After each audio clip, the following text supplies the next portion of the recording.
Vitamin C और zinc immunity system को मजबूत बनाने के लिए दो महत्वपूर्ण पोषक तत्व हैं जो बैक्टीरिया और वायरस के कारण होने वाली बीमारियों से लड़ने में मदद कर सकते हैं। कोरोना संकट के दौरान आपको खाने में इन दो पोषक तत्वों को शामिल करना अब ज़्यादा ज़रूरी है। इन तत्वों का इस्तेमाल अगर आप अपनी रोज़मर्रा की ज़िंदगी में करते हैं तो आपके शरीर को वायरस से लड़ने में और जल्दी से ठीक होने में मदद मिल सकती है। ऐसे कई खाद्य पदार्थ हैं जो विटामिन सी और जिंक से भरपूर है। अब आपके लिए ये जानना बेहद ज़रूरी है कि आपका शरीर इन पोषक तत्वों को ठीक से ग्रहण कर रहा है। आइए हम अब आपको बताते हैं कि खाने की चीज़ों में आप इन पोषक तत्वों की अधिकतम मात्रा को कैसे ग्रहण करें। सबसे पहले जानते हैं कि विटामिन सी के स्वास्थ्य लाभ क्या है। विटामिन सी, जिसे एस्कॉर्बिक एसिड के रूप में भी जाना जाता है, ये एक घुलनशील विटामिन है। अब आप सोच रहे होंगे कि घुलनशील का मतलब क्या है, तो इसका सीधा सा मतलब यह है कि विटामिन सी पहले पानी में घुल जाता है और फिर इसे शरीर के विभिन्न हिस्सों में पहुंचाया जाता है। शरीर विटामिन को नहीं बनाता है, इसलिए इसे भोजन में दैनिक रूप से लेना बेहद ज़रूरी है। विटामिन सी संक्रमण और घावों को नियंत्रित करने में एक भूमिका निभाता है। ये एक शक्तिशाली एंटीऑक्सीडेंट है जो रोग मुक्त हानिकारक कणों से लड़ सकता है। आइए अब जानते हैं कि रोज़ाना आपको अपने खान पान में कितने विटामिन सी की ज़रूरत होती है। 19 वर्ष से ऊपर के पुरुषों के लिए इसकी जो क्वांटिटी है वो 90 मिलीग्राम है और महिलाओं के लिए प्रतिदिन 75 मिलीग्राम। गर्भावस्था और स्तनपान के दौरान इसकी क्वांटिटी 85 मिलीग्राम और 120 मिलीग्राम तक बढ़ जाती है।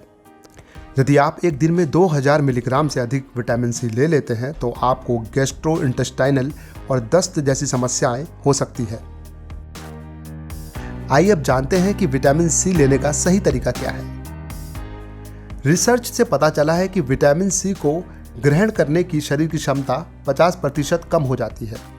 जब हम एक दिन में 1000 मिलीग्राम से अधिक विटामिन लेते हैं तो यूरिन के माध्यम से विटामिन की सभी अतिरिक्त मात्रा शरीर से बाहर निकल जाती है। कच्चे रूप में विटामिन सी लेना सबसे अच्छा है क्योंकि गर्मी और प्रकाश विशेष रूप से भोजन में विटामिन की मात्रा को नष्ट कर सकते हैं। उच्च तापमान पर लंबे समय तक विटामिन सी युक्त भोजन पकाने से विटामिन टूट सकता है। पके फल खाने की कोशिश करें क्योंकि उनमें विटामिन सी की अधिकतम मात्रा होती है। जिंक एक ट्रेस मिनरल है जिसे थोड़ी मात्रा में लेना हमारे शरीर के लिए ज़रूरी है। ये शरीर में 300 से अधिक एंजाइमों को सक्रिय करने के लिए आवश्यक पोषक तत्व है।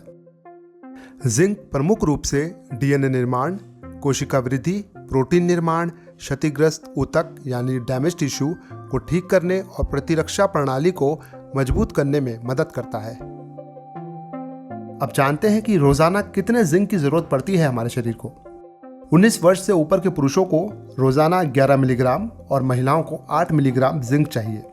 गर्भावस्था और स्तनपान के दौरान जिंक की आवश्यकता थोड़ी बढ़ जाती है।